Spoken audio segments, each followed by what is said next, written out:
Jam 9 malam, aku nekat datang ke rumah calon mertuaku yang membenciku. Tapi di jalan, aku menolong seorang pria tua korban begal. Aku sama sekali tidak tahu. Pria itu adalah seorang pria yang akan merubah seluruh hidupku. Karena... Sebelum ceritanya dimulai, silahkan tulis di kolom komentar dari daerah mana saja teman-teman yang menonton cerita ini. Jangan lupa like dan subscribe agar channel ini bisa semakin berkembang dan bisa mempersembahkan cerita yang lebih menarik lagi. Tasya adalah seorang wanita muda yang hidupnya dipandu oleh dua hal. Jilbab yang ia kenakan sebagai cerminan hatinya, dan kesederhanaan yang ia jalani sebagai prinsip. Dia bukan berasal dari keluarga kaya. Hidupnya dihabiskan di sebuah rumah kecil di gang sempit. Namun hatinya tidak pernah sempit. Dia bekerja sebagai staf administrasi di sebuah perusahaan kecil, mengumpulkan rupiah demi rupiah untuk membantu ibunya dan membiayai sekolah adiknya. Baginya, kehormatan dan harga diri adalah kekayaan yang sesungguhnya. Namun, kekayaan hati itu sedang diuji. Cintanya pada Yuda adalah sebuah anugerah yang datang tanpa permisi. Yuda adalah antitesis dari dunia Tasya. Dia adalah putra tunggal Pak Santoso, pemilik Santoso Group, salah satu konglomerasi terbesar di negeri ini. Mereka bertemu setahun lalu di sebuah acara bakti sosial yang tidak sengaja dihadiri Yuda. Yuda langsung terpesona oleh ketulusan dan cara Tasya berbicara, yang sederhana namun penuh makna. Yuda, yang dibesarkan dalam kemewahan, menemukan kejujuran yang langka pada diri Tasya. Dia tidak pernah memandang Tasya rendah. Justru dia merasa Tasya adalah pelengkap jiwanya. Masalahnya, cinta mereka tidak direstui. Dinding penghalang itu berdiri kokoh, berwujud seorang wanita bernama Ibu Hartini. Ibu Hartini, ibunda Yuda, adalah seorang sosialita kelas atas yang mengukur segalanya dengan materi. Baginya, pernikahan adalah sebuah aliansi bisnis, sebuah cara untuk memperluas jaringan dan mempertahankan status. Kehadiran Tasya, seorang gadis berhijab dari gang sempit yang datang dengan motor tua, adalah sebuah penghinaan besar bagi harga dirinya. Ibu Hartini memimpikan seorang menantu dari keluarga konglomerat lain, bukan seorang gadis yang menurutnya hanya mengincar harta. Tasya sudah berkali-kali merasakan betapa tajamnya lidah Ibu Hartini. Pertemuan pertama mereka adalah sebuah bencana. Yuda, dengan polosnya, membawa Tasya ke acara keluarga. Ibu Hartini menatap Tasya dari ujung kepala hingga ujung kaki dengan tatapan dingin, lalu berbisik kepada Yuda, namun cukup keras untuk didengar Tasya, "Seleramu jatuh begitu rendah, Yuda? Kamu mempermalukan ibu." Sejak saat itu, teror mental dimulai. Ibu Hartini sering menelepon Tasya, memakinya, menawarkannya uang agar menjauhi Yuda, dan mengiriminya foto-foto Yuda yang sedang dijodohkan dengan wanita lain. Yuda selalu membela Tasya. Dia berulang kali bertengkar hebat dengan ibunya. Ibu tidak mengerti. Tasya adalah wanita terbaik yang pernah aku temui. Hatinya bersih, tidak seperti teman-teman sosialita ibu, seru Yuda dalam satu perdebatan mereka. Tapi Ibu Hartini tidak peduli. Hati bersih tidak bisa membayar tagihan. Ibu tidak akan pernah merestui gadis miskin itu. Di tengah konflik ini, ada satu sosok yang belum pernah Tasya temui, Pak Santoso, ayah Yuda. Menurut Yuda, ayahnya adalah orang yang sangat baik, bijaksana, dan pekerja keras. Berbeda total dengan ibunya. "Ayah pasti akan suka kamu, Tasya," kata Yuda meyakinkan. "Dia sama sepertimu, memulai segalanya dari nol. Dia tidak sombong seperti ibu." Namun, Pak Santoso sangat sibuk. Urusan bisnis di luar negeri membuatnya hampir tidak pernah ada di rumah. Tasya hanya bisa membayangkan sosoknya, berharap suatu hari nanti Pak Santoso pulang dan menjadi sekutu bagi cinta mereka. Ketegangan memuncak sore itu. Tasya sedang membereskan meja kerjanya saat ponselnya berdering. Nomor asing, tapi dia punya firasat buruk. Dia mengangkatnya. "Halo? Tasya?" Suara dingin dan angkuh itu menusuk telinganya. Itu suara Ibu Hartini. Tasya langsung duduk tegap. "Iya, Bu Hartini." "Selamat sore," jawab Tasya gugup. "Aku tidak punya waktu untuk basa-basi," kata Ibu Hartini tajam. "Aku mau kita bicara. Berdua saja. Malam ini, jam 9 tepat, datang ke rumah saya." Tasya terdiam. Jantungnya berdebar kencang. "Jam 9 malam? Kenapa mendadak sekali, Bu? Dan kenapa malam sekali? Kamu pikir kamu siapa? Berani mempertanyakan waktuku?" bentak Ibu Hartini. "Jam 9 adalah satu-satunya waktu luangku untuk mengurusi masalah sepele sepertimu. Kalau kamu memang serius dengan anakku, buktikan kamu punya nyali untuk menemuiku. Kalau tidak, anggap saja hubunganmu dengan Yuda selesai malam ini." Ancaman itu jelas. Ibu Hartini melanjutkan, dan satu hal lagi. Datang sendiri. Jangan coba-coba bawa Yuda. Jangan beritahu dia sedikitpun. Aku tahu kalau kamu berani mengadu padanya. Ini urusan wanita. Mengerti? Telepon langsung ditutup bahkan sebelum Tasya sempat menjawab. Tasya mematung, menatap ponsel di tangannya. Ini adalah ultimatum. Undangan jam 9 malam, sendirian, tanpa Yuda. Ini terasa seperti sebuah jebakan. Apa yang direncanakan wanita itu? Apakah ini adalah tes terakhir? Atau sebuah skenario untuk mempermalukannya habis-habisan? Tasya menarik napas panjang. Dia menatap fotonya bersama Yuda di layar ponsel. Dia mencintai Yuda, sangat mencintainya. Dia tidak akan menyerah hanya karena gertakan. Meskipun dia takut, dia harus datang. Dia harus menghadapi Ibu Hartini secara langsung. Dia lelah terus dianggap remeh. Dia akan membuktikan bahwa cintanya tulus, bukan karena harta. Dia memantapkan hatinya.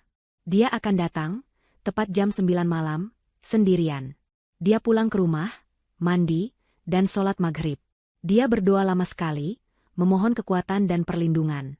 Dia membuka lemari, memilih pakaian terbaiknya, sebuah gamis sederhana berwarna biru lembut, dipadu dengan jilbab senada. Dia ingin terlihat sopan dan menghargai undangan itu, meskipun cara mengundangnya sangat tidak sopan. Dia berdandan tipis, sekadar agar tidak terlihat pucat. Dia menatap cermin. Kamu bisa, Tasya, gumamnya pada dirinya sendiri. Dia melirik jam. Pukul 8 malam. Masih ada 1 jam. Dia memutuskan untuk tidak makan malam, perutnya terasa mual karena tegang. Dia hanya minum air putih. Dia memeriksa motor metik tuanya, memastikan bensinnya cukup. Motor itu adalah satu-satunya kendaraannya, saksi bisu perjuangan hidupnya. Dan malam ini, motor itu akan membawanya ke sebuah pertemuan yang akan mengubah nasibnya selamanya. Pukul 8.30 malam. Tasya menyalakan mesin motornya. Suara mesin yang sedikit kasar itu memecah keheningan gang rumahnya. Angin malam terasa menusuk, lebih dingin dari biasanya. Atau mungkin, itu hanya perasaan Tasya yang sedang kalut. Dia mengenakan jaket jeans tipis di atas gamisnya, mencoba menahan hawa dingin sekaligus rasa gugup yang semakin menjadi. Dia menarik napas sekali lagi, lalu memutar gas motornya perlahan, meninggalkan rumahnya menuju kawasan elit tempat Yuda tinggal. Saat dia baru saja keluar dari gang, ponselnya bergetar di saku jaketnya. Tasya menepikan motornya sejenak. Nama, Yuda, tertera di layar. Jantung Tasya berdesir hebat. Haruskah dia mengangkatnya? Dia teringat ancaman Ibu Hartini, jangan beritahu Yuda. Tapi dia juga benci berbohong pada kekasihnya. Setelah berpikir sepersekian detik, dia memutuskan untuk mengangkatnya. Dia akan mencoba berbohong seminimal mungkin. Halo, sayang. Kamu di mana? Suara Yuda terdengar hangat dan seperti biasa, penuh perhatian. Aku di rumah. Kok, baru selesai sholat? Bohong Tasya. Suaranya sedikit bergetar. Oh, syukurlah, kata Yuda. Aku cuma mau cek. Perasaanku tidak enak seharian ini. Ibuku aneh sekali hari ini, diam saja tapi tatapannya tajam. Aku takut dia merencanakan sesuatu. Dada Tasya terasa sesak. Yuda sangat peka. Mungkin beliau hanya lelah. Elak Tasya. Mungkin, jawab Yuda, terdengar tidak yakin. Ya sudah, kamu istirahat ya. Jangan lupa kunci pintu. Aku hanya ingin dengar suaramu. Aku mencintaimu, Tasya.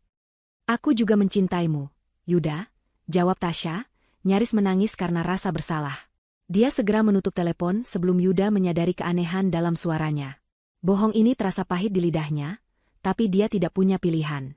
Dia harus menghadapi ini sendirian. Tasya melanjutkan perjalanannya. Jalanan Jakarta di malam hari cukup ramai, namun semakin dia bergerak menuju kawasan perumahan elit di selatan, jalanan semakin lengang. Butuh waktu 30 menit untuk sampai di gerbang utama kompleks perumahan. Satpam di pos jaga menatapnya dengan pandangan sedikit meremehkan ketika melihat Tasya, seorang wanita berhijab dengan motor metik tua, menyebutkan alamat kediaman Santoso. Namun, setelah dia menyebutkan namanya dan berkata sudah ada janji, satpam itu akhirnya membukakan palang pintu. Kawasan perumahan itu seperti dunia yang berbeda. Jalanannya mulus, diterangi lampu-lampu taman yang cantik. Rumah-rumah di kiri kanan jalan begitu besar dan megah, seperti istana-istana kecil. Jauh berbeda dengan lingkungan rumahnya. Tasya menelan ludah, mencoba mengenyahkan rasa rendah diri yang tiba-tiba muncul. Dia terus memacu motornya, mengikuti petunjuk arah menuju klaster paling mewah. Rumah Yuda berada di bagian paling ujung, di sebuah jalan buntu yang besar. Tasya melihat jam di dashboard motornya. Pukul 9:07. Dia akan sedikit terlambat jika harus memutar lewat jalan utama klaster. Tiba-tiba dia teringat jalan pintas. Yuda pernah menunjukkannya sekali. Sebuah jalan kecil di samping taman, yang jarang dilewati mobil karena agak gelap, namun bisa memotong waktu tempuh hampir 5 menit. Jalan itu tembus langsung ke dekat rumah Yuda. Mengingat Ibu Hartini sangat ketat soal waktu, Tasya memutuskan mengambil jalan pintas itu. Dia tidak ingin memberi alasan lagi pada wanita itu untuk memarahinya karena terlambat. Dia membelokkan motornya ke jalan kecil yang terbuat dari paving block itu. Jalan itu benar-benar gelap. Seperti yang dia ingat, lampu taman di sini hanya ada beberapa dan jaraknya berjauhan. Rimbunnya pepohonan di kedua sisi jalan membuat suasana semakin sunyi dan sedikit mencekam. Tasya mulai merasa menyesal. Seharusnya dia tetap di jalan utama. Dia menambah kecepatan motornya sedikit, ingin cepat-cepat keluar dari jalanan seram ini. Tiba-tiba, dari jarak sekitar 20 meter di depannya, lampu motor Tasya menyorot sesuatu yang ganjil. Sebuah mobil sedan hitam mewah berhenti dalam posisi yang aneh, sedikit menyerong ke pinggir jalan. Salah satu pintu belakangnya terbuka. Tasya refleks mengurangi kecepatan. Jantungnya mulai berdebar. Apakah itu mobil rusak? Atau, saat motornya semakin dekat, lampu motornya menangkap pemandangan yang membuatnya membeku. Sekitar 10 meter di depan mobil itu, tergeletak sesosok tubuh di atas aspal. Seorang pria. Tasya langsung mengerem mendadak. Motornya berhenti hanya beberapa meter dari pria itu. Dia mematikan mesin motornya. Suasana mendadak hening. Hanya ada suara jangkrik dan deru napas Tasya yang memburu. Apa yang terjadi di sini? Perampokan? Dia mendengar suara rintihan. Tolong, tolong. Suara itu sangat lemah, penuh kesakitan. Hati nurani Tasya seketika mengalahkan rasa takutnya. Dia tidak bisa meninggalkan orang yang butuh bantuan. Dia menyalakan lampu senter di ponselnya, standar motornya, lalu memberanikan diri melangkah mendekat. Pria itu tergeletak miring. Dia adalah seorang pria tua, mungkin berusia akhir 50-an. Dia mengenakan setelan jas yang mahal, tapi kini kotor oleh debu dan tanah. Ada luka robek di pelipis kanannya, darah segar mengalir membasahi wajah dan kemeja putihnya. Lengannya juga tampak terkilir. Dia menatap Tasya dengan mata yang setengah terpejam, menahan sakit. "Pak, Bapak tidak apa-apa?" tanya Tasya panik. Dia berjongkok di samping pria itu. Dia tidak mengenali pria ini. Saya dirampok, diserang." Rintih pria itu. "Mereka memukul kepala saya, tas kerja saya diambil." Tasya melihat sekeliling. Jalanan itu sepi, tidak ada orang lain. Dia melihat ke mobil pria itu. Aneh. Pria itu masih memakai jam tangan mewah di pergelangan tangannya. Dompetnya juga terlihat sedikit menyembul dari saku celananya. Perampok macam apa yang hanya mengambil tas kerja dan membiarkan barang berharga lainnya? Tapi Tasya tidak punya waktu untuk menganalisis. Pria ini terluka parah. Dia butuh pertolongan medis segera. "Bapak harus ke rumah sakit," kata Tasya. Dia melihat jam di ponselnya. Pukul 9:15. Dia sudah terlambat parah untuk pertemuannya dengan Ibu Hartini. Masa bodoh, pikir Tasya. Pertemuan itu bisa menunggu. Nyawa orang ini jauh lebih penting. "Bapak bisa bangun?" "Saya bantu." Tasya mencoba merangkul bahu pria itu, mencoba membantunya berdiri. Tapi pria itu terlalu berat. "Arg, kaki saya tidak bisa berdiri." Erang pria itu, wajahnya pucat pasi. Tasya panik.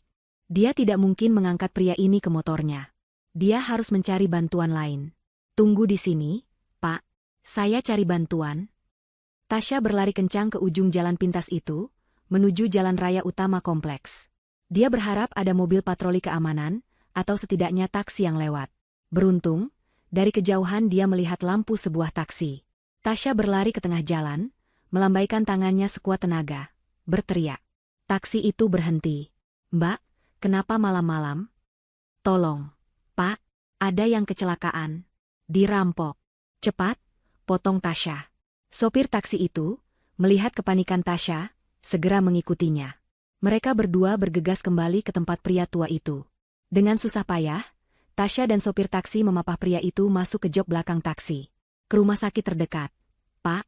Yang paling dekat." "Tolong cepat," kata Tasya, suaranya bergetar.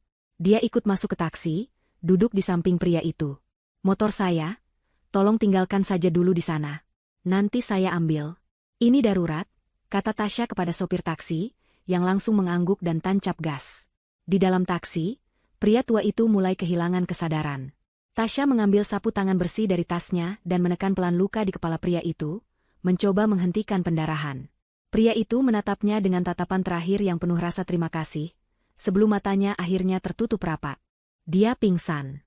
Tasya memegang tangannya, terus berdoa agar pria asing ini selamat. Dia sama sekali tidak tahu bahwa pria yang baru saja ia selamatkan adalah Pak Santoso, orang yang paling ia harapkan restunya. Taksi melesat membelah malam. Jantung Tasya berdebar begitu kencang seolah ingin melompat keluar dari dadanya. Di sampingnya, pria tua itu tergeletak lemah di jok belakang. Napasnya terdengar berat dan tersengal. Darah dari pelipisnya terus merembes, membasahi sapu tangan yang Tasya gunakan untuk menekannya. Jilbab biru lembut yang Tasya kenakan kini ternoda bercak merah gelap di bagian lengan, tempat ia menopang kepala pria itu saat memapahnya masuk ke taksi. Aroma anyir darah bercampur dengan wangi deterjen dari pakaiannya, sebuah kombinasi yang memuakan. Lebih cepat, Pak, tolong, seru Tasya pada sopir taksi.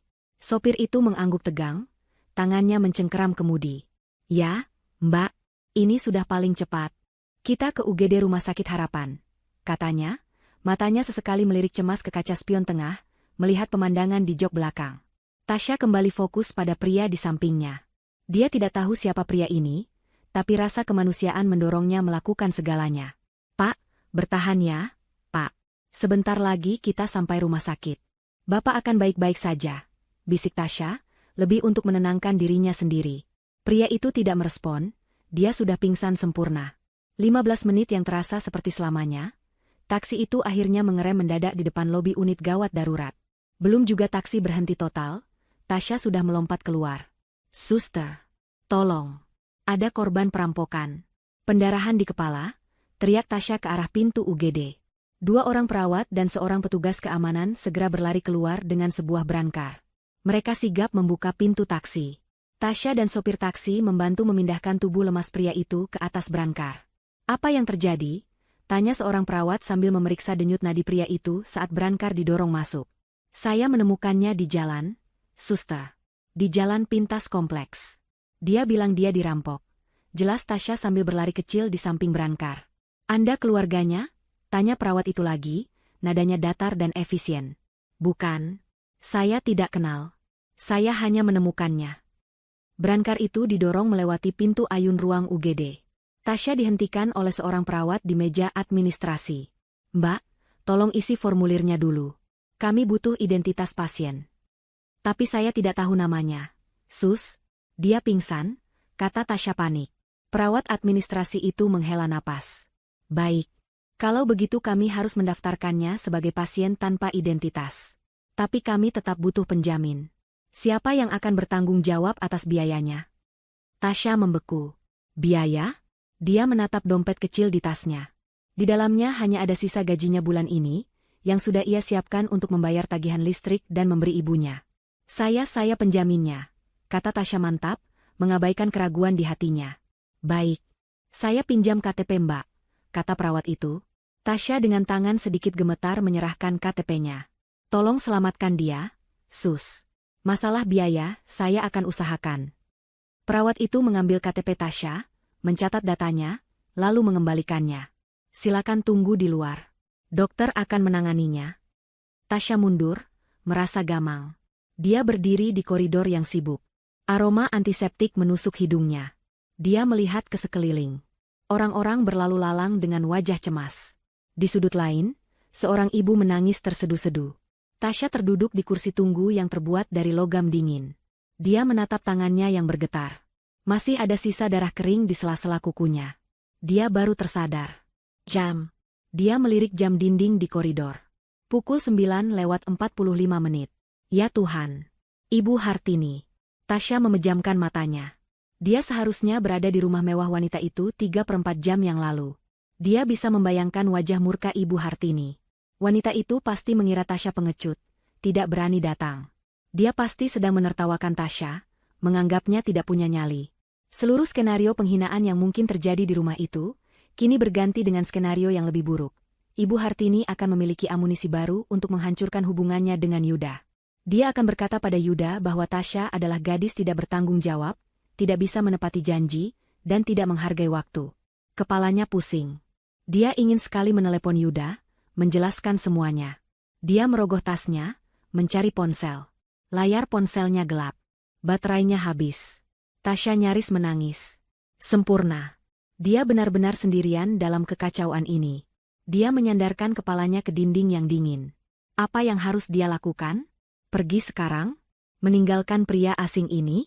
Tapi bagaimana jika terjadi sesuatu? Dia adalah satu-satunya penjamin.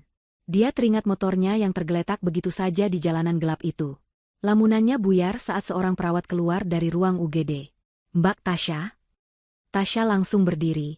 Ya, suster. Bagaimana keadaannya? Perawat itu menatapnya dengan serius. Kondisi pasien kritis. Ada dugaan pendarahan internal di otak akibat benturan keras. Kami harus segera melakukan CT scan. Tapi setelah itu, kemungkinan besar dia harus segera dioperasi. Operasi. Kata itu terdengar mengerikan. Lakukan apa saja, sus. Tolong selamatkan dia, kata Tasya lirih. Masalahnya, lanjut perawat itu, polisi akan segera datang. Ini prosedur untuk kasus penyerangan. Mbak harus memberikan keterangan. Mohon jangan kemana-mana dulu. Polisi. Satu lagi masalah menumpuk. Tasya terduduk kembali. Malam ini sepertinya tidak akan berakhir. Dia menatap pintu ruang UGD yang tertutup rapat, berdoa dalam hati untuk keselamatan pria asing di dalamnya, dan pada saat yang sama, berdoa untuk keselamatan cintanya sendiri yang kini terasa berada di ujung tanduk. Dia telah memilih menyelamatkan nyawa orang lain, tapi dia sangat takut pilihan itu harus dibayar mahal dengan kehilangan Yuda. 2 jam berlalu seperti dalam gerak lambat. Tasya masih duduk di kursi logam yang sama. Rasa dingin dari kursi itu seakan menjalar ke tulang punggungnya, menambah rasa kaku pada tubuhnya yang lelah. Dia sudah mencuci tangannya di wastafel toilet, mencoba menghilangkan noda darah, tapi bayangan merah itu seakan menempel di ingatannya. Jilbabnya yang ternoda sudah ia coba bersihkan dengan tisu basah, namun hanya membuatnya semakin berantakan. Seorang dokter muda berwajah lelah keluar dari ruang UGD dan menghampirinya. Mbak Tasya, penjamin pasien tanpa identitas? Ya, dok. Saya. Tasya berdiri dengan sigap, jantungnya berdebar. Dokter itu menghela napas panjang. Hasil CT scan sudah keluar. Dugaan kami benar. Pasien mengalami pendarahan hebat di dalam rongga kepalanya. Hematoma epidural. Tekanannya menekan otaknya. Kita harus segera melakukan operasi kraniotomi untuk mengeluarkan gumpalan darah itu. Jika tidak, dalam beberapa jam ke depan, pasien bisa tidak tertolong. Tasya menelan ludah yang terasa pahit. Operasi. Ya. Dan kami butuh persetujuan. Masalahnya, kami tidak bisa menghubungi keluarganya. Pasien tidak membawa identitas apapun saat diperiksa, kata dokter itu. Tapi, dok, saya sudah bilang. Saya bukan keluarganya. Saya hanya menemukannya. Ulang Tasya, suaranya bergetar. Dokter itu menatapnya dengan tatapan tajam namun penuh pengertian. Saya tahu, Mbak Tasya. Tapi ini situasi darurat. Kami terikat prosedur. Kami tidak bisa mengoperasi tanpa persetujuan tertulis. Dalam kondisi seperti ini, Anda yang membawanya, Anda yang mendaftarkannya sebagai penjamin. Secara hukum sementara, Anda adalah wali daruratnya. Mata Tasya membulat. Jadi, maksud dokter? Saya butuh tanda tangan Anda di surat persetujuan tindakan medis ini. Ini adalah satu-satunya kesempatan pasien untuk selamat. Saya tahu ini beban berat. Tapi kita tidak punya waktu. Dokter itu menyodorkan selembar formulir dan sebuah pulpen. Tasya menatap kertas itu. Tangannya gemetar hebat.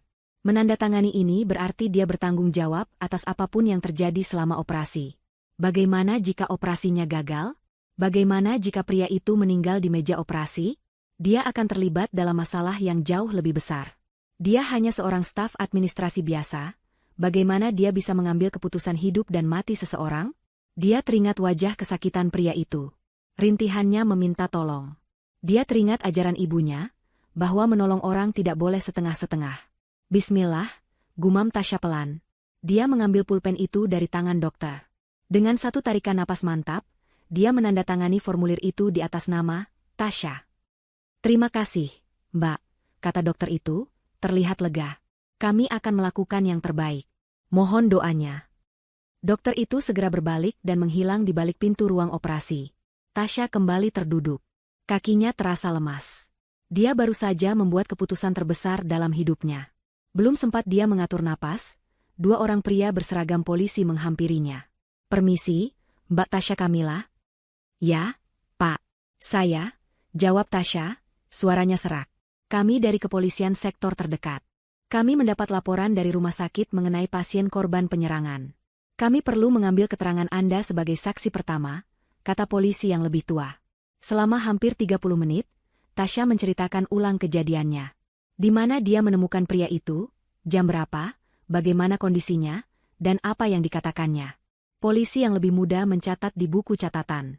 "Jadi, Mbak tidak melihat pelaku?" "Tidak, Pak. Jalanan itu sangat sepi. Saya datang, pria itu sudah tergeletak."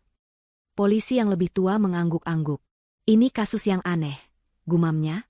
"Aneh bagaimana, Pak?" tanya Tasya. "Menurut laporan perawat, dompet dan jam tangan mewah korban masih utuh. Tidak ada yang diambil," kata polisi itu.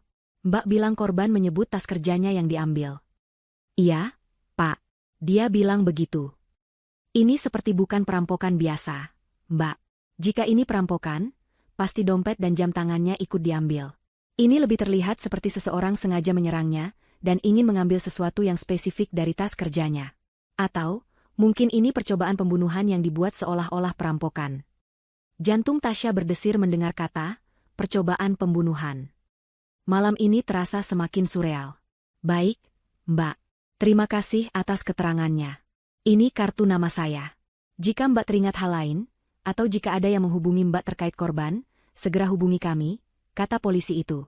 Setelah polisi pergi, Tasya kembali sendirian. Jam dinding menunjukkan pukul 1 dini hari. Lampu operasi di atas pintu ruang bedah masih menyala merah. Dia lelah, lapar, dan kedinginan. Dia menyandarkan kepalanya di dinding, dan tanpa sadar, tertidur dalam posisi duduk yang tidak nyaman. Dia terbangun karena sentuhan lembut di bahunya. Seorang perawat tersenyum padanya. "Mbak Tasya." Tasya langsung terlonjak. Bingung. "Ya, Sus, bagaimana operasinya?" Pria itu. "Operasinya berjalan lancar," kata perawat itu. "Dokter berhasil menghentikan pendarahannya. Pasien sekarang dipindahkan ke ruang ICU untuk observasi intensif. Dia belum sadar, tapi kondisinya sudah stabil." Air mata lega menggenang di pelupuk mata Tasya. "Alhamdulillah. Mbak sudah melakukan hal yang hebat malam ini," kata perawat itu tulus. "Sebaiknya Mbak pulang dan beristirahat. Biar kami yang menjaga pasien. Ini KTP Mbak." "Oh ya, ini, ada sedikit noda. Maaf." Perawat itu mengembalikan KTP Tasya. Tasya menerimanya. Pukul 2:30 pagi. Dia harus pulang. Dia berjalan keluar rumah sakit. Udara dini hari terasa menusuk. Dia harus mengambil motornya. Dia memesan ojek online, menumpang mengisi daya ponselnya sebentar di pos satpam rumah sakit hanya untuk bisa memesan. Ojek itu mengantarnya kembali ke jalan pintas yang gelap. Motornya, syukurlah, masih ada di sana, terparkir di pinggir jalan seperti saksi bisu dari semua drama yang terjadi. Dia membayar ojek, lalu menyalakan motornya. Perjalanan pulang terasa sangat panjang. Pikirannya kosong. Dia sampai di rumahnya hampir pukul 3 pagi. Ibunya sudah tertidur pulas. Dia masuk ke kamarnya pelan-pelan, tidak ingin membangunkan siapapun. Dia melempar tasnya ke lantai dan merebahkan dirinya di kasur, masih dengan pakaian yang ia kenakan. Dia terlalu lelah untuk berganti baju. Dia lelah secara fisik, mental, dan emosional. Dia telah menyelamatkan nyawa seorang pria asing, berurusan dengan polisi, dan mengambil keputusan operasi yang mengerikan. Saat itulah dia teringat ponselnya. Dia meraih tasnya, mengambil ponsel yang sudah sedikit terisi daya tadi. Dia menyalakannya. Begitu ponsel itu hidup, layarnya langsung dibanjiri notifikasi. Jantungnya mencelus. 20 panggilan tak terjawab dari Yuda. 15 panggilan tak terjawab dari Ibu Hartini. Matanya terpaku pada deretan panggilan tak terjawab itu, rasa takut yang baru dan lebih dingin menjalari tubuhnya. Lalu, sebuah notifikasi pesan baru muncul di bagian paling atas layar. Dari Ibu Hartini. Tasya membukanya dengan tangan gemetar. Pesan itu singkat, dingin, dan menusuk. "Dasar perempuan tidak tahu diri. Tidak punya nyali. Permainanmu selesai. Jangan pernah temui Yuda lagi."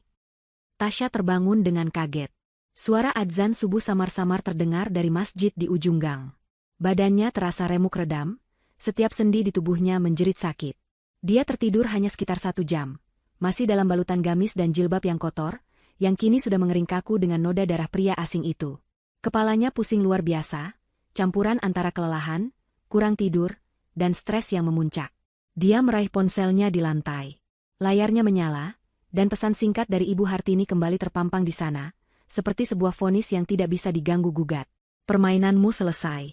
Jangan pernah temui Yuda lagi. Pesan itu, dibaca dalam keheningan pagi buta, terasa 100 kali lebih menyakitkan. Kepanikan dingin menjalari perutnya. Apa yang harus dia lakukan? Apa Ibu Hartini sudah menelepon Yuda? Apa yang wanita itu katakan pada anaknya? Pasti Ibu Hartini memutarbalikkan fakta, mengatakan bahwa Tasya adalah pengecut yang tidak berani menepati janji. Dada Tasya terasa sesak. Dia tidak bisa membiarkan ini terjadi. Ini bukan hanya soal cintanya pada Yuda, ini soal harga dirinya. Dia tidak bersalah. Dia melakukan hal yang benar semalam. Dia tidak bisa membiarkan perbuatan baiknya malah menjadi senjata untuk menghancurkannya. Dia harus menjelaskan. Dia harus bertemu Ibu Hartini. Atau setidaknya, dia harus bicara pada Yuda. Dia mencoba menelepon Yuda. Panggilan pertama, nada sambung. Panggilan kedua, nada sambung. Panggilan ketiga, langsung dialihkan ke kotak suara. Jantung Tasya mencelos. Apakah Yuda mematikannya? Atau, apakah Ibu Hartini yang mematikannya? Dia bergegas bangun. Dia tidak bisa menunggu. Dia harus pergi ke rumah itu sekarang juga. Dia harus meluruskan semuanya. Dia mandi secepat kilat, air dingin itu sedikit membantu menjernihkan kepalanya yang pusing. Dia menggosok kulitnya kuat-kuat, seolah ingin menghilangkan jejak malam yang mengerikan itu. Saat dia keluar dari kamar mandi, ibunya sudah terbangun, sedang menyiapkan sarapan sederhana di dapur. Loh, Tasya, kamu, semalam kamu pulang jam berapa? Ibu tidak dengar suaramu, tanya ibunya, menatap putrinya dengan cemas. Tasya terdiam. Dia melihat ke kamar mandi, ke gamis birunya yang teronggok di keranjang cucian kotor, noda darah itu terlihat jelas. Ibunya pasti akan melihatnya. Aku pulang sangat malam, Bu. Ada urusan mendadak. Bohong Tasya. Ibunya berjalan mendekat, tatapannya penuh selidik. Urusan apa sampai selarut itu? Kamu baik-baik saja, Nak? Wajahmu pucat sekali. Tasya tidak bisa menahannya lagi. Dia memeluk ibunya erat, air matanya tumpah. Ibu, aku takut, bisiknya. Takut kenapa? Nak? Cerita sama ibu, kata ibunya, mengelus punggung putrinya. Tasya menceritakan semuanya. Tentang undangan jam 9 malam, tentang pria yang ia tolong, tentang rumah sakit, tentang operasi, dan tentang pesan ancaman Ibu Hartini pagi ini. Dia tidak menceritakan detail operasinya, hanya bahwa dia harus menunggu sampai pagi. Wajah ibunya berubah dari cemas menjadi tegar. Ibunya melepaskan pelukan mereka, memegang kedua bahu Tasya. Dengarkan ibu, Tasya. Kamu tidak melakukan kesalahan apapun. Kamu menyelamatkan nyawa orang. Itu perbuatan mulia. Kalau mereka, orang-orang kaya itu, tidak bisa melihatnya, itu masalah mereka, bukan masalahmu. Tapi Ibu Hartini akan memfitnahku di depan Yuda, Bu. Dia akan bilang aku pembohong, isak Tasya. Maka kamu harus katakan yang sejujurnya, kata ibunya tegas. Sekarang, pakai baju yang rapi. Sarapan sedikit. Lalu temui mereka. Kalau Yuda benar-benar mencintaimu, dia akan percaya padamu, bukan pada ibunya. Dan kalaupun dia tidak percaya, berarti dia memang bukan laki-laki yang pantas untukmu. Nasihat ibunya seperti suntikan kekuatan. Tasya menghapus air matanya. Ibunya benar. Dia tidak boleh lari. Dia harus menghadapi ini. Dia memakai pakaian terbaiknya yang lain, sebuah gamis polos berwarna krem dan jilbab senada. Dia berdandan tipis agar tidak terlihat menyedihkan. Dia sarapan beberapa suap roti, memaksakan diri meski perutnya mual. Dia mencium tangan ibunya, dan dengan hati yang sedikit lebih mantap, dia keluar. Pukul 8 pagi. Dia menyalakan motornya. Perjalanan kali ini terasa berbeda. Tadi malam gelap dan mencekam. Pagi ini terang benderang, namun terasa lebih mengintimidasi. Dia akan memasuki sarang singa di siang hari bolong. Dia tiba di gerbang kompleks elit itu. Satpam yang berjaga adalah orang yang sama dengan yang semalam menatapnya curiga. Kali ini, tatapan satpam itu lebih dari curiga. Itu adalah tatapan menghina. Mau cari siapa lagi, Mbak? Tanyanya ketus. Saya Tasya. Saya mau bertemu Ibu Hartini, jawab Tasya, mencoba terdengar tenang. Satpam itu tertawa kecil.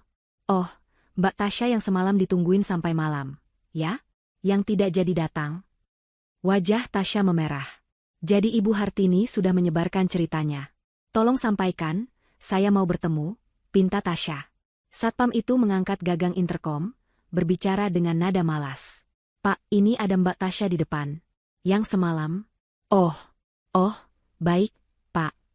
Satpam itu menutup interkom, lalu menatap Tasya. Ibu Hartini sedang sarapan. Beliau tidak bisa diganggu. Saya akan tunggu, kata Tasya tegas. Ya, silakan tunggu. Tapi di luar gerbang, kata Satpam itu. Perintahnya, Anda tidak boleh masuk. Hati Tasya seperti diremas. Di luar gerbang? Di pinggir jalan? Tapi itu peraturannya, Mbak, kata Satpam itu, lalu kembali ke posnya, mengabaikan Tasya.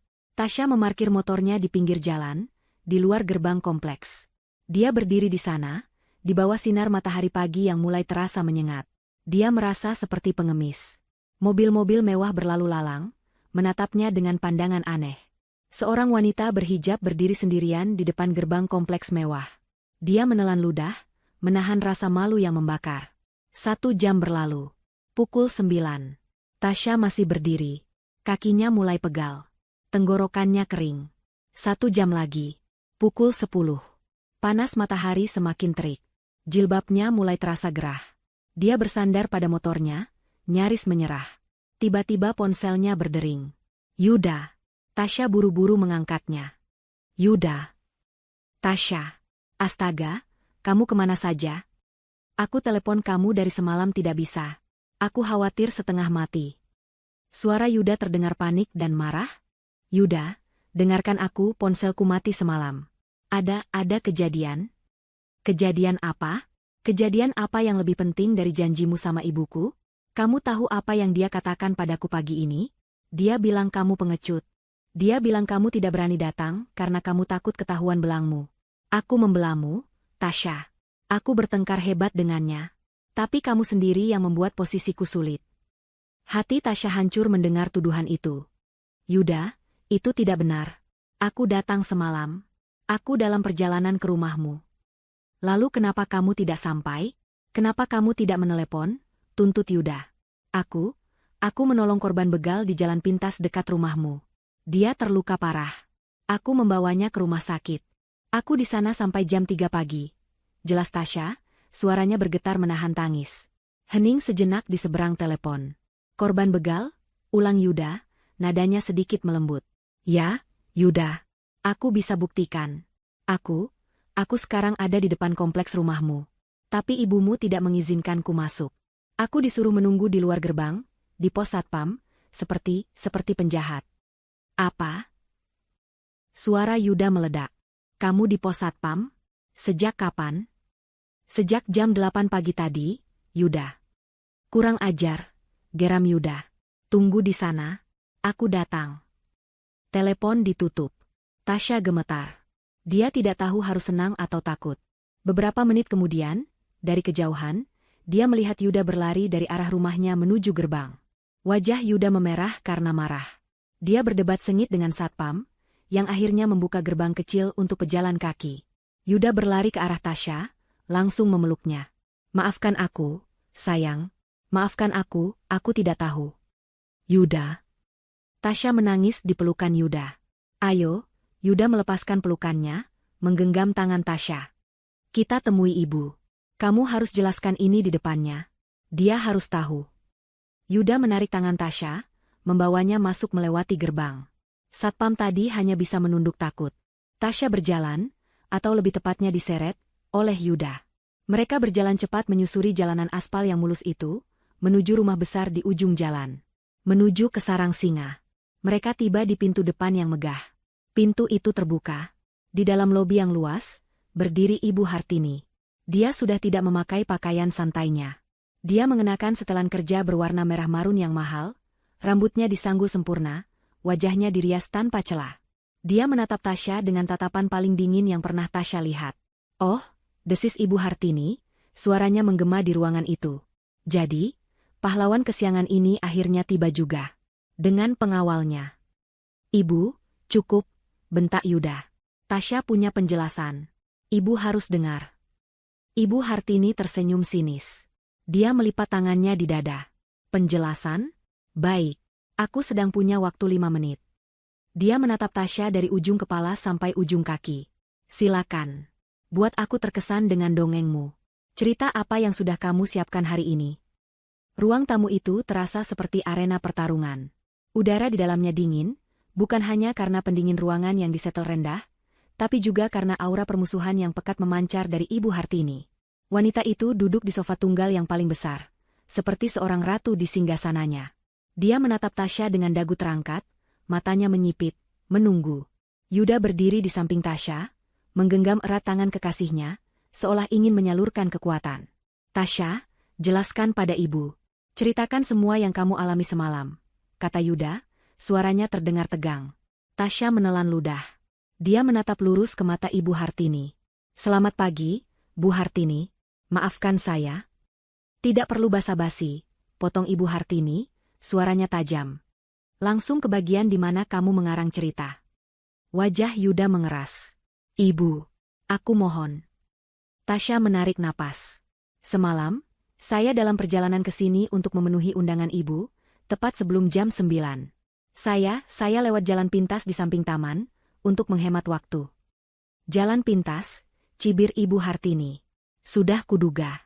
Hanya orang rendahan yang mencari jalan pintas." Tasya mengabaikan hinaan itu. "Di jalan itu, saya menemukan seorang pria tergeletak di jalan. Dia korban begal. Kepalanya bocor, berdarah banyak sekali. Dia terluka parah." "Oh, ya? Korban begal? Di kompleks perumahan paling aman di Jakarta? Cerita yang menarik," kata Ibu Hartini, senyum sinisnya semakin lebar. "Saya tidak berbohong, Bu." Suara Tasya mulai bergetar. Dia minta tolong. "Saya tidak mungkin meninggalkannya. Saya menghentikan taksi dan membawanya ke UGD Rumah Sakit Harapan." Ibu Hartini tertawa. Bukan tawa riang, tapi tawa dingin yang mengejek. "Hahaha, Rumah Sakit Harapan? Luar biasa. Kamu sudah menyiapkan alibimu dengan sangat detail, ya? Kamu pikir aku bodoh? Kamu pikir aku akan percaya cerita sinetron murahan seperti itu?" "Itu bukan cerita," seru Tasya, air matanya mulai menggenang. "Saya di sana sampai jam 3 pagi. Pria itu harus dioperasi. Pendarahan di otak. Saya bahkan harus menandatangani surat persetujuan operasinya, karena dia tidak membawa identitas dan saya yang membawanya." "Luar biasa." Ibu Hartini bertepuk tangan pelan, sarkasmenya begitu kental. "Jadi sekarang kamu bukan cuma pacar anakku, kamu juga seorang pahlawan? Seorang wali darurat? Kamu sungguh multitalenta, Tasya. Aktingmu hebat sekali." "Ibu." Yuda tidak tahan lagi. "Kenapa ibu jahat sekali? Kenapa ibu tidak bisa percaya? Lihat Tasya. Dia kelelahan. Dia ketakutan." "Aku jahat?" Ibu Hartini berdiri. Dia berjalan mendekati Tasya, menatapnya tajam, hanya berjarak 1 jengkal. Tasya bisa mencium aroma parfum mahal yang memabukkan. "Kamu tahu apa yang jahat, Yuda? Yang jahat adalah perempuan ini. Dia memanipulasimu. Dia tahu dia tidak pantas untukmu. Dia tahu semalam aku akan mengakhiri sandiwara ini. Dia takut. Jadi dia sengaja tidak datang. Dan sekarang dia datang dengan cerita sedih ini, berakting sebagai korban, sebagai pahlawan, agar kamu semakin kasihan padanya." "Tidak. Itu tidak benar." Tangis Tasya akhirnya pecah. Dia tidak menyangka Ibu Hartini bisa sekejam ini, memutarbalikkan fakta semudah itu. "Oh, ya? Mana buktinya?" tantang Ibu Hartini.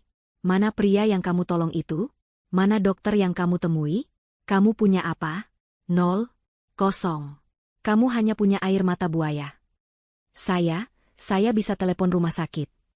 Tasya merogoh tasnya, mencari ponsel. Saya punya." Dia teringat. Pakaiannya yang bernoda darah. "Baju saya, Bu. Baju yang saya pakai semalam. Penuh darah pria itu. Ada di rumah saya." "Baju penuh darah." Ibu Hartini menaikkan satu alisnya. "Gampang sekali. Kamu bisa saja menyiramnya dengan saus tomat. Atau mungkin kamu terluka saat jatuh dari motor bututmu itu? Aku tidak peduli dengan dongengmu. Ibu Hartini kembali ke mejanya, membuka laci, dan mengeluarkan sesuatu. Sebuah buku cek dan pulpen. Dia menulis beberapa angka dengan cepat, merobek lembaran cek itu, lalu berjalan kembali ke arah Tasya. Dia melemparkan cek itu ke atas meja kopi di depan Tasya. Cek itu mendarat dengan ringan di atas permukaan kaca. Apa ini, Bu? Tanya Yuda, suaranya serak. Itu, kata Ibu Hartini, adalah harga untuk sebuah cerita yang bagus. Sekaligus ongkos diam. Tasya menunduk. Dia bisa membaca angka yang tertulis di sana. 1 miliar rupiah. Mata Tasya membulat. Perutnya mual. Ambil itu, Tasya, kata Ibu Hartini, suaranya kini tenang namun mematikan. Anggap itu sebagai upahmu. Upah karena sudah berakting dengan baik. Upah untuk korban begal, imajinasimu itu. Dan upah untukmu, agar kamu pergi sejauh mungkin dari kehidupan anakku. Ambil uang itu, dan jangan pernah muncul lagi di depan kami. Ini adalah penghinaan tertinggi. Seluruh tubuh Tasya bergetar hebat. Ibu Hartini tidak hanya menghina cintanya, dia tidak hanya menuduhnya pembohong. Dia baru saja menampar wajah Tasya dengan uang, menganggap perbuatan tulusnya menyelamatkan nyawa orang lain hanya seharga 1 miliar rupiah. Ibu. Yuda terdengar putus asa. Ibu sudah gila. Tasya mengangkat wajahnya. Air mata mengalir deras di pipinya. Dia menatap cek itu, lalu menatap Ibu Hartini. Dia menemukan sisa-sisa kekuatan terakhirnya. Saya tidak butuh uang Ibu, kata Tasya, suaranya bergetar namun jelas. Oh, jangan munafik. Semua orang sepertimu butuh uang, desis Ibu Hartini. Saya mungkin miskin, Bu Hartini, lanjut Tasya. Saya mungkin tidak punya apa-apa dibandingkan Ibu.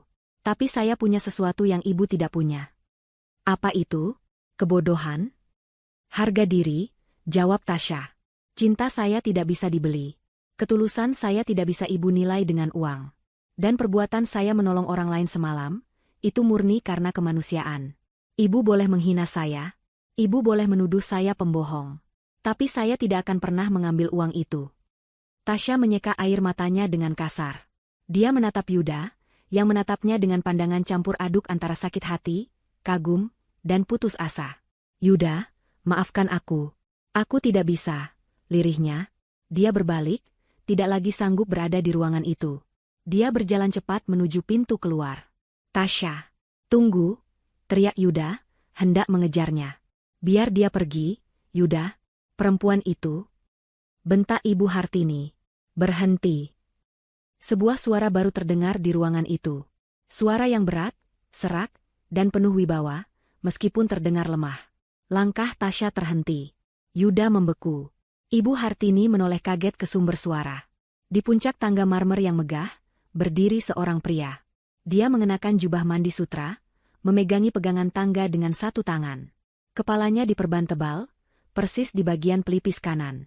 Wajahnya pucat dan tampak bengkak di beberapa bagian. Dia berjalan tertatih-tatih, satu langkah demi satu langkah menuruni tangga. Jantung Tasya serasa berhenti berdetak. Matanya membelalak. Dia mengenal pria itu.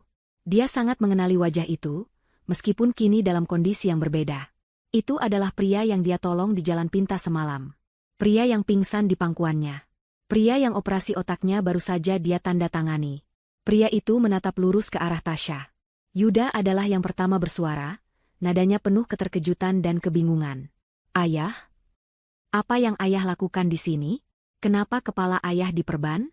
Bukankah ayah seharusnya masih di Singapura? Keheningan yang pecah di ruang tamu itu terasa lebih memekakan daripada teriakan manapun. Semua mata tertuju pada sosok di tangga. Pak Santoso. Wajahnya pucat, langkahnya tertatih, satu tangannya memegang erat pegangan tangga, dan kepalanya terbalut perban putih yang kontras dengan jubah mandi sutranya. Yuda mematung, pertanyaan, bukankah ayah seharusnya masih di Singapura, menggantung di udara, tak terjawab. Tasya berdiri kaku di dekat pintu, napasnya tertahan di tenggorokan. Dia tidak bisa salah lihat. Itu adalah pria yang ia tolong. Pria asing yang nasibnya ia pertaruhkan dengan tanda tangannya. Pria yang ia sangka tidak akan pernah ia temui lagi, kini berdiri di sana. Tapi reaksi yang paling mengerikan bukanlah milik Tasya atau Yuda. Reaksi itu adalah milik Ibu Hartini. Saat suara Pak Santoso terdengar, Senyum sinis di wajah Ibu Hartini langsung lenyap, seolah disiram air es. Wajahnya yang tadi merah padam karena marah, dalam sekejap berubah menjadi pucat pasi. Lebih pucat dari dinding di belakangnya. Matanya membelalak ngeri, menatap sosok di tangga itu bukan sebagai suami, tapi sebagai hantu. Tangannya yang tadi terlipat angku di dada, kini terkulai lemas di sisinya. Dia mundur selangkah, lalu selangkah lagi, bibirnya terbuka sedikit seolah ingin menjerit, tapi tidak ada suara yang keluar. Dia gemetar hebat, sangat kentara, sampai-sampai anting berlian di telinganya bergetar hebat. Dia tahu suaminya seharusnya tidak berada di sana. Dia tahu suaminya seharusnya sudah mati. Ayah. Yuda akhirnya menemukan suaranya. Dia berlari ke kaki tangga. Ayah. Apa yang terjadi? Kenapa ayah bisa di sini? Kenapa kepala ayah diperban? Ayah baik-baik saja? Rentetan pertanyaan itu keluar tanpa jeda. Pak Santoso tidak langsung menjawab Yuda. Matanya masih menatap lurus ke satu titik. Dia menatap Tasya. Pandangannya yang semula sedikit bingung karena efek obat bius pasca operasi, kini berubah menjadi fokus. Dia mengenali wajah itu. Wajah penuh kecemasan yang ia lihat terakhir kali di bawah cahaya lampu jalan yang redup. Wajah yang ia lihat di ruang UGD sebelum matanya tertutup. Kamu. Suara Pak Santoso serak dan lemah, tapi cukup untuk didengar di ruangan yang hening itu. Dia mengulurkan tangannya yang tidak memegang pegangan tangga ke arah Tasya. Gadis-gadis yang menolong saya. Tasya tersentak. Dia menunjuk dirinya sendiri dengan ragu. Saya, Pak.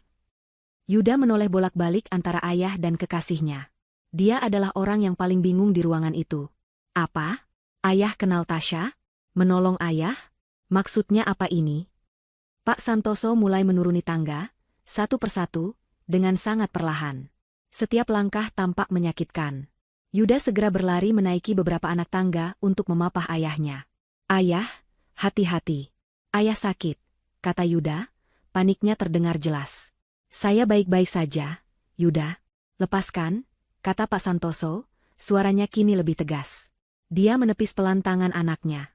Dia ingin turun dengan kekuatannya sendiri. Dia akhirnya sampai di lantai dasar. Dia berdiri di tengah lobi, napasnya sedikit terengah. Yuda berdiri di sampingnya, siap menopang. Tasya masih membeku di dekat pintu. Dan Ibu Hartini masih di tempatnya, menempel di dinding di dekat meja, seolah ingin menyatu dengan tembok. Pak Santoso menatap Tasya lagi. Tatapannya kini penuh kejelasan. Kamu semalam di jalan pintas, katanya. Air mata Tasya akhirnya lolos. Dia mengangguk cepat. Bapak, pria yang di jalan itu, pria yang saya bawa ke rumah sakit itu Bapak?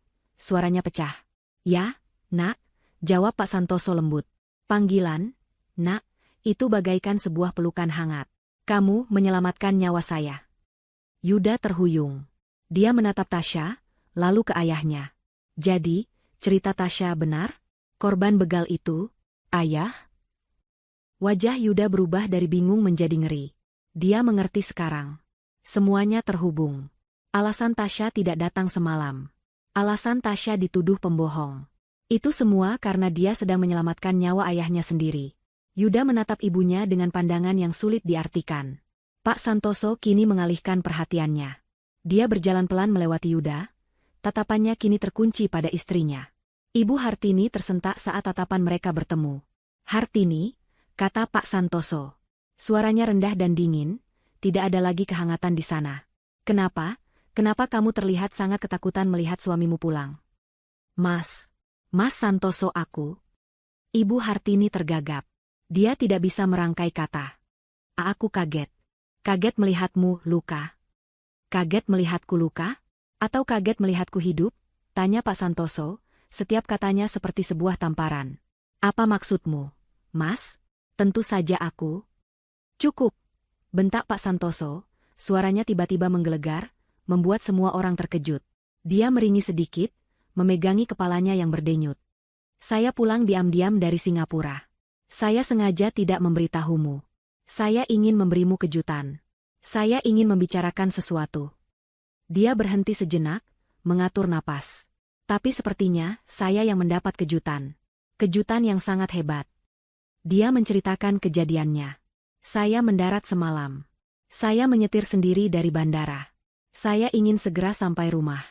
Saya lewat jalan pintas. Tiba-tiba mobil saya dipepet. 2 orang, mereka memecahkan kaca. Menyeret saya keluar. Mereka memukuli saya. Mereka mengambil tas kerja saya. Dia menatap tajam ke arah istrinya.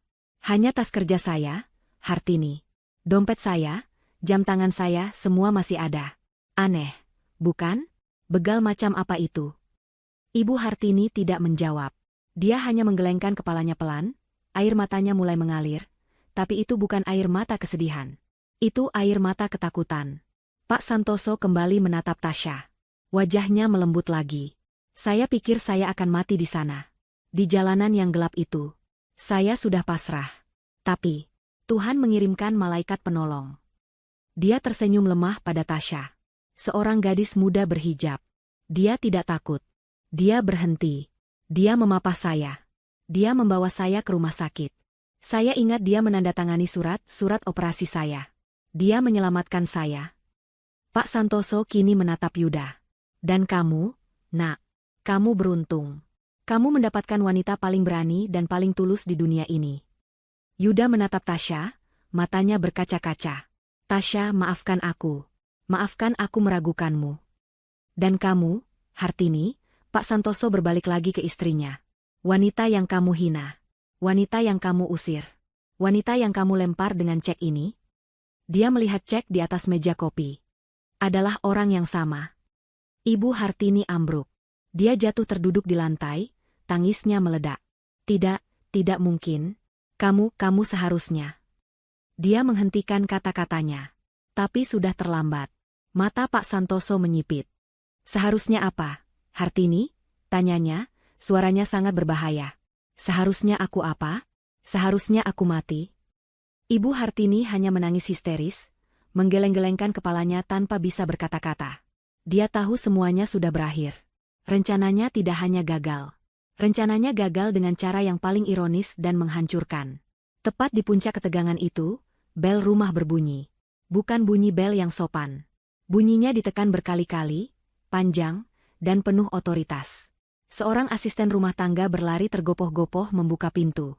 Beberapa detik kemudian, 2 orang polisi berseragam masuk ke lobi. Di belakang mereka, berjalan seorang pria berwajah tegas mengenakan kemeja batik. Tasya mengenalinya. Itu adalah detektif yang semalam mengambil keterangannya di rumah sakit. Detektif itu menatap sekeliling ruangan. Dia melihat Pak Santoso yang diperban, Yuda yang kebingungan, Tasya yang ketakutan, dan terakhir, Ibu Hartini yang terduduk menangis di lantai. Detektif itu mengangguk singkat. Selamat pagi. Maaf mengganggu waktu sarapan Anda. Dia berjalan mendekat ke arah Ibu Hartini. Ibu Hartini Santoso? Ibu Hartini mendongak. Wajahnya basah oleh air mata dan ketakutan. Detektif itu mengeluarkan sebuah surat dari sakunya. Kami di sini untuk menjemput Anda. Anda ditahan atas dugaan perencanaan pembunuhan berencana terhadap suami Anda, Bapak Santoso. Suara detektif itu, kita sebut saja Detektif Bintoro, terdengar tenang dan profesional. Namun kata-katanya menghantam ruang tamu itu seperti bom. Perencanaan pembunuhan berencana. 2 kata itu menggema, jauh lebih mengerikan daripada begal atau perampokan. Apa? Yuda adalah yang pertama bereaksi. Dia melesat maju, berdiri di antara detektif dan ibunya. Bapak jangan sembarangan bicara. Ini tidak mungkin. Ini pasti salah paham. Ayah, bilang pada mereka, Ayah, ini tidak mungkin. Mata Yuda beralih dari detektif ke ayahnya, mencari pembelaan. Tapi Pak Santoso hanya berdiri diam. Wajahnya kaku, matanya terpejam sejenak, seolah sedang menyerap rasa sakit dari kenyataan pahit itu. Dia tidak membantah. Dia tidak membela istrinya. Dalam diamnya, Yuda menemukan jawaban yang paling ia takuti. Detektif Bintoro menatap Yuda dengan tenang. Bapak Yuda, mohon jangan halangi tugas kami. Kami tidak akan bertindak tanpa bukti kuat. Kami sudah menangkap kedua pelaku penyerangan terhadap Bapak Santoso. Lalu apa hubungannya dengan ibu saya? Tuntut Yuda, suaranya serak. Kedua pelaku sudah mengaku. Lanjut Detektif Bintoro, suaranya tidak bergetar sedikitpun. Mereka mengaku bahwa mereka bukan begal biasa. Mereka adalah pembunuh bayaran. Tasya menutup mulutnya dengan kedua tangan. Dia gemetar. Jadi firasat polisi semalam benar. Ini bukan perampokan. Dia tidak hanya menyelamatkan korban perampokan. Dia telah menyelamatkan seseorang dari percobaan pembunuhan. Dan mereka mengaku, Detektif Bintoro melanjutkan, menatap lurus ke arah Ibu Hartini yang kini sudah berhenti menangis dan hanya menatap lantai dengan pandangan kosong, bahwa orang yang menyewa mereka, yang memberi mereka foto Bapak Santoso, jadwal penerbangannya, dan rute jalan pintas yang biasa beliau ambil, adalah Ibu Hartini Santoso. Tidak, jerit Yuda. Itu bohong. Mereka pasti bohong. Ibuku tidak mungkin melakukan itu. Ibu, bilang sama mereka kalau itu bohong. Ibu. Yuda mengguncang-guncang bahu ibunya, tapi Ibu Hartini hanya terkulai lemas, seperti boneka kain yang putus talinya. Kami juga sudah melacak riwayat transfer bank, tambah detektif itu. Ada aliran dana dalam jumlah besar dari rekening pribadi Ibu Hartini ke rekening salah satu pelaku, yang ditransfer 3 hari lalu. Tepat sebelum Bapak Santoso dijadwalkan pulang. Setiap kata adalah paku yang menancap di peti mati Ibu Hartini. Tidak ada lagi jalan keluar. Tidak ada lagi alibi. Pak Santoso akhirnya membuka matanya. Dia berjalan pelan, tertatih, melewati Yuda. Dia berjongkok di depan istrinya. Dia menatap wanita yang telah hidup bersamanya selama 30 tahun itu. Kenapa, Hartini? Suaranya serak, penuh luka. Hanya itu yang ingin aku tahu. Kenapa? Ibu Hartini mengangkat wajahnya. Matanya merah dan bengkak. Tapi kini tatapan kosongnya hilang, digantikan oleh kebencian yang murni. Kenapa? Desisnya. Kamu tanya kenapa? Mas? Dia tertawa, tawa yang kering dan sumbang. Karena kamu pelit. Kamu punya segalanya, tapi kamu mengaturnya seperti diktator. Aku istrimu. Aku berhak atas setengah dari hartamu. Tapi kamu selalu mengontrol setiap sen yang aku keluarkan. Aku mengontrol karena kamu boros. Balas Pak Santoso, suaranya meninggi. Boros? Aku menjaga citra keluarga ini. Dan kamu? Ibu Hartini meludah. Kamu bahkan berencana mengubah surat kuasa aset.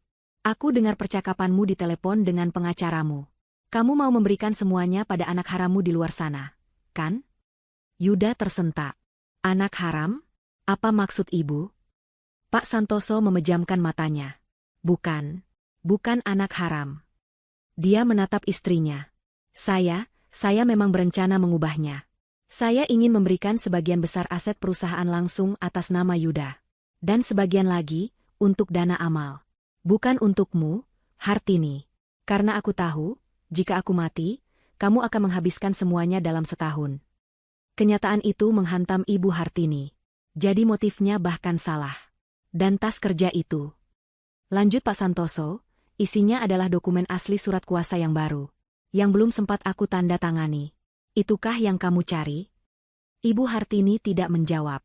Detektif Bintoro memberi isyarat kepada 2 petugas berseragam. Silakan, bawa Ibu Hartini ke kantor. Kedua petugas itu maju. Saat itulah Ibu Hartini sadar apa yang terjadi. Dia mulai meronta. Tidak, lepaskan aku. Jangan sentuh aku. Mas Santoso, tolong aku. Yuda, aku ibumu, Yuda. Tolong ibumu. Yuda berdiri mematung, air mata mengalir di pipinya. Dia terbelah antara rasa cintanya sebagai anak dan kengerian atas perbuatan ibunya. Dia tidak bisa bergerak. Petugas polisi memegang lengan Ibu Hartini, membantunya berdiri, dan mulai memborgol tangannya di depan. Tidak, lepaskan. Ibu Hartini menjerit. Saat tangannya diborgol, saat bunyi, klik, dari borgol itu terdengar, kewarasan Ibu Hartini sepertinya ikut retak. Dia berhenti meronta. Dia menoleh perlahan, matanya yang liar mencari satu sasaran. Dia tidak menatap suaminya. Dia tidak menatap anaknya. Dia menatap Tasya. Tasya mundur selangkah, menabrak dinding. Ibu Hartini menyeringai, sebuah seringai mengerikan yang sama sekali tidak terlihat seperti senyuman. Kamu, desisnya. Dia melompat maju, sejauh yang borgol itu izinkan, membuat polisi terkejut. Ini semua salahmu, jeritnya pada Tasya. Ibu, teriak Yuda. Gara-gara kamu, gadis sialan. Gara-gara kamu ikut campur. Raung Ibu Hartini, wajahnya hanya berjarak 1 meter dari Tasya. Seharusnya kamu tidak menolongnya. Seharusnya kamu biarkan saja dia mati di jalanan gelap itu. Kalau kamu tidak ada, semua rencanaku akan berhasil. Aku akan kaya, dan dia akan mati. Ini semua salahmu. Kamu yang menghancurkan semuanya. Aku kutuk kamu. Jeritan penuh kebencian itu menggema di seluruh rumah. Pengakuan terakhirnya, yang diucapkan di depan polisi dan semua orang, adalah paku terakhir yang menyegel nasibnya. Dia tidak hanya mengakuinya, dia membanggakannya, dan dia menyalahkan orang yang berbuat baik. Cukup, teriak detektif Bintoro. Bawa dia. Cepat. Petugas polisi menarik Ibu Hartini yang masih meronta, dan meneriakkan kutukan pada Tasya. Dia diseret keluar dari rumah megah itu, disaksikan oleh para pelayan yang menatap ngeri dari kejauhan. Pintu depan tertutup. Dan keheningan yang tersisa, jauh lebih berat daripada sebelumnya. Suara pintu depan yang ditutup oleh petugas polisi terdengar, seperti bantingan palu hakim, mengakhiri sebuah era. Di lobi yang megah itu, yang beberapa saat lalu dipenuhi oleh jeritan kebencian dan pengakuan yang mengerikan, kini tercipta sebuah kekosongan yang hampa. Jeritan terakhir Ibu Hartini yang menyalahkan Tasya masih terngiang-ngiang di telinga mereka bertiga. Yuda adalah yang pertama bergerak, tapi gerakannya tidak terkontrol. Dia tersandung langkahnya sendiri dan meninju pilar marmer besar di sampingnya. Arg! Tidak. Itu bukan teriakan kemarahan, tapi teriakan kesakitan yang datang dari lubuk jiwa. Tangannya pasti sakit, tapi rasa sakit di hatinya jauh lebih menyiksa. Dia merosot ke lantai, menyandarkan punggungnya ke pilar itu, dan menundukkan kepalanya di antara kedua lututnya. Bahunya berguncang hebat. Dia tidak menangis, dia terisak tanpa suara, sebuah isakan yang menandakan kehancuran total. Ibunya. Wanita yang melahirkannya. Wanita yang selama ini ia bela, yang ia pikir hanya sombong dan angkuh, ternyata adalah monster berdarah dingin. Seorang perencana pembunuhan. Dan targetnya adalah ayahnya sendiri. Kebenaran itu terlalu berat untuk ditanggung. Seluruh hidupnya, seluruh pandangannya tentang keluarganya, hancur berkeping-keping dalam satu pagi. Tasya berdiri terpaku di dekat dinding, di tempat Ibu Hartini meneriakkan kutukannya. Dia masih gemetar. Dia ingin pergi. Dia merasa tidak seharusnya ada di sini, menyaksikan kehancuran sebuah keluarga dari dalam. Ini terlalu pribadi, terlalu menyakitkan. Dia adalah orang asing yang terseret ke dalam inti badai. Dia menatap Yuda yang hancur di lantai, dan hatinya ikut sakit. Dia ingin menghiburnya, tapi dia tidak tahu harus bagaimana. Di sisi lain ruangan, Pak Santoso berdiri terdiam, menatap pintu yang baru saja tertutup. Wajahnya adalah topeng yang sulit dibaca. Dia tidak menangis. Dia tidak berteriak. Dia hanya berdiri, seolah-olah seluruh kekuatan di tubuhnya telah terkuras habis, hanya menyisakan cangkang kosong. Beban dari operasi otak, ditambah beban pengkhianatan istrinya, adalah kombinasi yang mematikan. Ayah. Yuda akhirnya bersuara, suaranya serak dan pecah. Ayah, apa yang ibu katakan tentang anak itu benar? Pertanyaan itu menggantung di udara. Yuda mengangkat wajahnya. Matanya merah dan bengkak, mencari secercah kebenaran di tengah lautan kebohongan. Pak Santoso menoleh perlahan. Dia berjalan tertatih-tatih, mengabaikan rasa sakit di kepalanya. Dia tidak menghampiri Yuda. Dia berjalan ke sofa, dan tubuhnya ambruk di atas kain beludru yang mahal itu. Dia memegangi perban di kepalanya, napasnya memburu. Ayah. Yuda dan Tasya berteriak hampir bersamaan. Keduanya berlari menghampiri Pak Santoso. Yuda berlutut di depan ayahnya, sementara Tasya berdiri di sampingnya dengan cemas. Bapak tidak apa-apa? Bapak butuh minum? Atau panggil dokter? Tanya Tasya panik. Pak Santoso mengangkat tangannya, memberi isyarat agar mereka tenang. Saya tidak apa-apa, katanya terengah. Hanya pusing sedikit. Efek obatnya dan... Dia tidak perlu melanjutkan. Dan syok. Dia menatap Yuda. Tidak ada anak haram, Yuda. Itu hanya imajinasi ibumu. Dia menghela napas panjang. Memang benar, ada seorang anak. Anak dari sopir pribadiku yang sudah lama meninggal. Dia anak yang cerdas. Aku menyekolahkannya. Aku berencana memberinya beasiswa penuh dari dana perusahaan. Ibumu melihat kedekatanku dengannya, dan pikirannya yang sudah dipenuhi kecurigaan, menciptakan ceritanya sendiri. Dia pikir aku akan memberikan hartaku pada anak haram. Pak Santoso terkekeh, sebuah tawa pahit. Ironis. Dia menuduhku akan memberikan harta pada anak orang lain, padahal dia sendiri yang mencoba merampas semuanya. Yuda menunduk. Satu lagi kebohongan ibunya terungkap.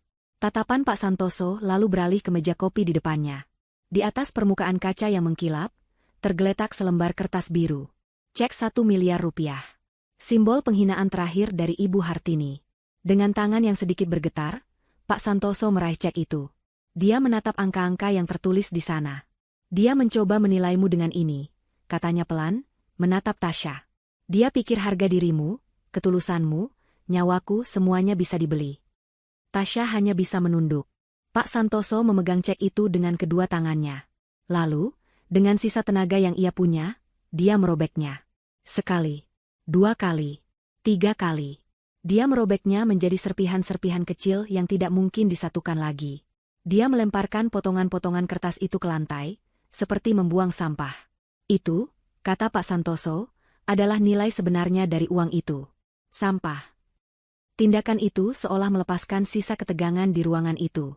Pak Santoso bersandar di sofa, matanya terpejam. Kini giliran Yuda. Dia bangkit dari posisinya yang berlutut. Dia berdiri di depan Tasya. Wajahnya masih basah oleh air mata, tapi tatapannya kini jernih. Dia menatap Tasya seolah baru pertama kali melihatnya. Tasya. Suaranya bergetar. Tasya mendongak, matanya ikut berkaca-kaca. Aku. Yuda menelan ludah, mencari kata yang tepat. Aku minta maaf. Kata, maaf, rasanya tidak cukup. Kata itu terlalu kecil untuk semua yang terjadi. Dia meraih kedua tangan Tasya. Tangan Tasya terasa dingin. Aku minta maaf karena aku sempat meragukanmu. Aku minta maaf karena aku meneleponmu pagi ini dengan kemarahan. Aku minta maaf karena aku bagian dari keluarga ini. Aku minta maaf karena ibuku. Dia tidak sanggup melanjutkannya. Yuda, kamu tidak salah, bisik Tasya.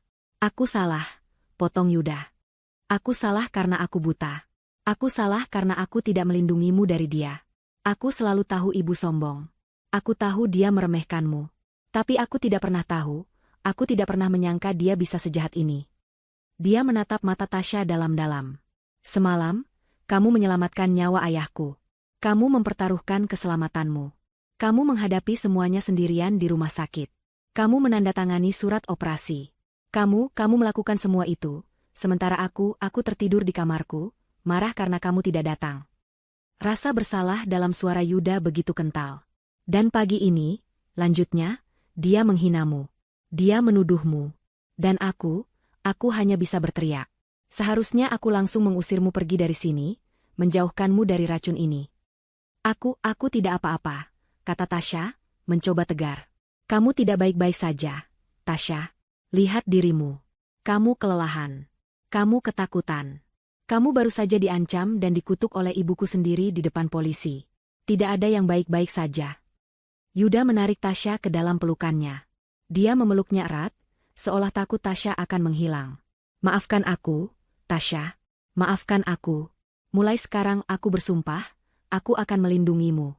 Aku tidak akan membiarkan siapapun menyakitimu lagi. Tidak akan pernah. Tasya akhirnya membalas pelukan itu. Dia menangis di dada Yuda. Bukan lagi tangis ketakutan, tapi tangis kelegaan. Dia tidak lagi sendirian. Yuda ada di pihaknya. Dari sofa, Pak Santoso membuka matanya. Dia menyaksikan pemandangan itu dengan senyum tipis yang lelah. Tasya, panggilnya pelan. Yuda dan Tasya melepaskan pelukan mereka, menoleh ke arah Pak Santoso. Nak, kata Pak Santoso pada Tasya. Saya berhutang nyawa padamu. Saya tidak tahu bagaimana cara membalasnya. Apapun yang kamu minta. Saya tidak minta apa-apa, Pak, potong Tasya cepat. Saya ikhlas. Saya hanya melakukan apa yang harus saya lakukan. Pak Santoso tersenyum. Saya tahu. Itulah yang membuatmu sangat berharga. Kamu tidak seperti dia. Dia tidak perlu menyebut nama Hartini. Kamu tulus. Dia menghela napas. Saya butuh istirahat. Luka di kepala saya masih berdenyut. Dan hati saya juga. Dia menatap Yuda. Yuda, antar Tasya pulang. Pastikan dia selamat sampai di rumah. Dia sudah melewati malam yang jauh lebih berat dari kita semua. Yuda mengangguk. Baik, ayah. Dan Tasya, Pak Santoso menatapnya lagi, matanya kini serius. Pulanglah. Beristirahatlah. Kamu pasti lelah. Temui ibumu, tenangkan dia. Tapi besok atau lusa, saat kamu siap, saya ingin kamu datang lagi. Tasya ragu. Untuk apa, Pak? Saya ingin datang ke rumahmu, kata Pak Santoso. Saya ingin bertemu dengan ibumu secara resmi. Saya ingin berterima kasih padanya, karena telah membesarkan putri yang luar biasa. Dan saya ingin melamarmu. Secara resmi. Untuk Yuda. Jika kamu dan ibumu masih bersedia menerima kami. Mata Tasya membelalak. Ini lebih dari sekadar restu. Ini adalah permintaan maaf. Ini adalah kehormatan. Saya. Tasya tidak tahu harus berkata apa. Istirahatlah dulu, kata Pak Santoso lembut. Kita bicarakan masa depan setelah kita semua sembuh. Yuda menggenggam tangan Tasya. Ayo, aku antar kamu pulang. Tasya mengangguk. Dia menatap Pak Santoso sekali lagi, pria yang nasibnya kini terikat begitu erat dengan nasibnya. Dia mengangguk pelan. Bapak juga istirahat. Cepat sembuh, Pak. Saat Yuda membimbing Tasya keluar dari rumah mewah itu, melewati serpihan cek 1 miliar yang berserakan di lantai, Tasya merasa sebuah beban berat terangkat dari bahunya. Badai telah berlalu. Dan di balik awan gelap itu, dia bisa melihat secercah cahaya. 3 hari berlalu. 3 hari itu terasa seperti jeda panjang untuk menarik napas setelah nyaris tenggelam. Tasya menghabiskan waktu di rumah. Dia tidur hampir 20 jam di hari pertama, memulihkan fisik dan mentalnya.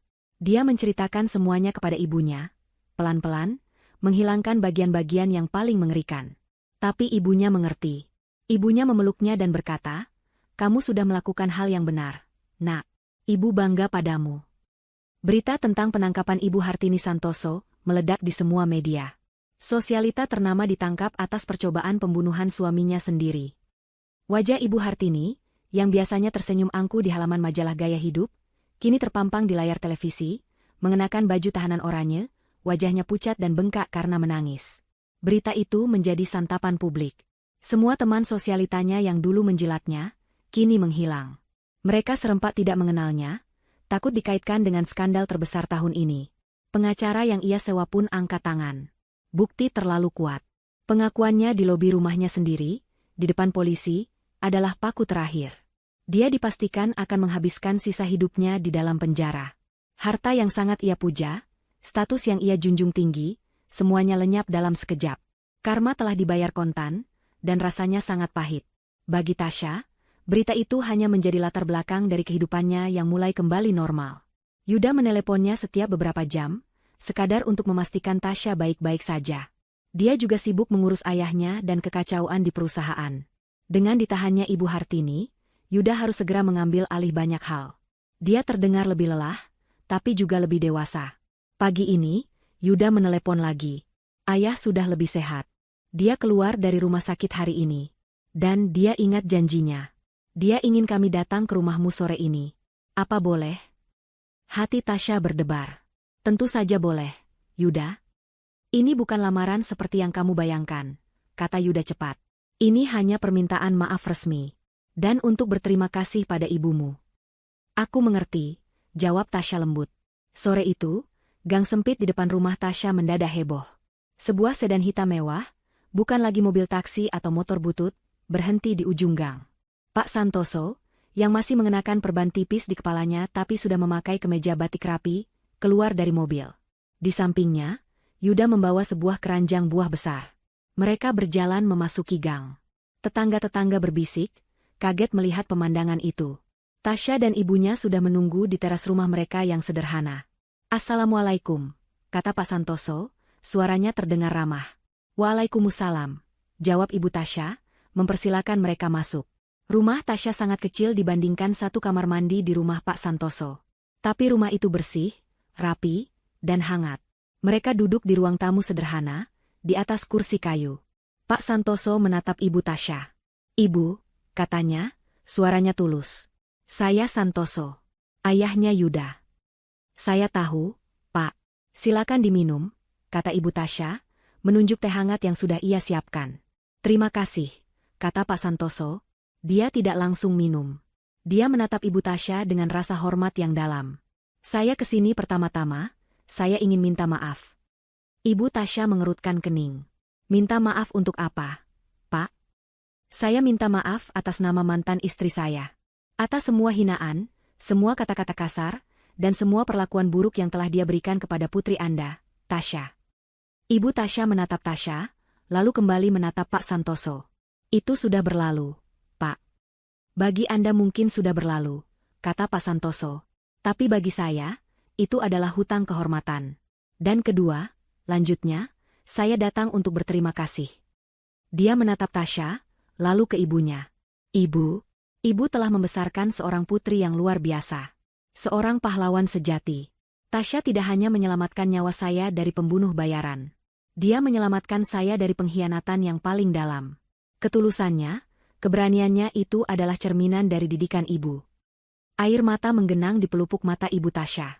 Dia tidak pernah menyangka akan mendengar pujian seperti itu. Saya berhutang nyawa pada putri Anda, kata Pak Santoso. Dan hutang nyawa tidak bisa dibayar dengan uang. Dia menoleh ke Yuda. Yuda mengangguk, lalu meletakkan sebuah map tebal di atas meja. Apa ini, Pak? Tanya Tasya. Tasya, kata Pak Santoso. Saya tahu kamu tulus. Saya tahu kamu tidak mengharapkan imbalan apapun. Justru karena itulah, kamu pantas mendapatkannya. Mantan istri saya mencoba menyuapmu dengan cek 1 miliar.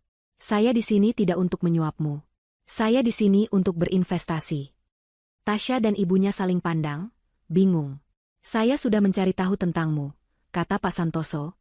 Saya tahu kamu bekerja keras untuk keluargamu. Di dalam map itu, adalah akta sebuah rumah baru di komplek yang layak. Tidak jauh dari sini, atas nama ibumu. Anggap itu sebagai tempat peristirahatan beliau. Ibu Tasya tersentak. Pak, kami tidak bisa. Tolong, Bu. Biarkan saya melakukan ini, kata Pak Santoso. Dan yang kedua, dia mengeluarkan dokumen lain. Ini adalah surat pengalihan aset. Sebagian kecil saham perusahaan yang seharusnya menjadi hak mantan istri saya. Saham itu kini saya alihkan atas namamu, Tasya. Pak. Tasya kaget bukan main. Saya tidak mengerti bisnis. Saya tidak. Kamu tidak perlu mengerti, kata Pak Santoso tersenyum. Anggap ini sebagai jaminan masa depanmu. Ini bukan bayaran. Ini adalah warisan. Saya mewariskan ini padamu, karena kamu telah membuktikan bahwa kamu memiliki hati yang lebih berharga dari semua harta itu. Kamu akan menjaganya dengan baik, tidak seperti dia. Tasya terdiam. Dia menatap Yuda. Yuda tersenyum, mengangguk, seolah berkata, terima saja. Dan yang terakhir, kata Pak Santoso. Dia berdeham, kini menatap Ibu Tasya dengan serius. Saya tahu ini tidak sopan. Tapi saya dan Yuda sudah sepakat. Kami ingin meminta restu Ibu. Untuk mempersatukan Yuda dan Tasya dalam ikatan pernikahan. Kami tidak akan memaksa. Tapi jika Ibu merestui, kami akan segera mengirimkan lamaran resmi. Yuda menatap Tasya dengan tatapan penuh harap. Tasya menatap ibunya. Ibu Tasya tersenyum di tengah air matanya. Dia menatap Yuda. Jaga putri saya, Nak. Jangan pernah sakiti dia. Itu adalah sebuah jawaban, ya. Pernikahan mereka dilangsungkan sebulan kemudian. Bukan pesta mewah yang megah dan penuh kepalsuan seperti yang diinginkan Ibu Hartini. Itu adalah sebuah akad nikah sederhana di masjid dekat rumah baru Ibu Tasya. Hanya dihadiri keluarga dan teman dekat. Pak Santoso, yang sudah pulih total, duduk di samping Ibu Tasya, terlihat seperti dua orang tua yang bahagia menyaksikan anak-anak mereka. Saat Tasya mencium tangan Yuda setelah ijab kabul, dia menatap suaminya. Pria yang cintanya ia perjuangkan. Di belakang Yuda, ia melihat Pak Santoso tersenyum tulus. Tasya tahu, hidupnya telah berubah. Bukan karena harta atau saham yang ia dapatkan.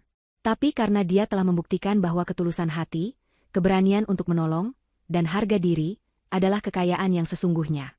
Dan di dunia yang kadang terasa kejam, perbuatan baik tidak pernah sia-sia.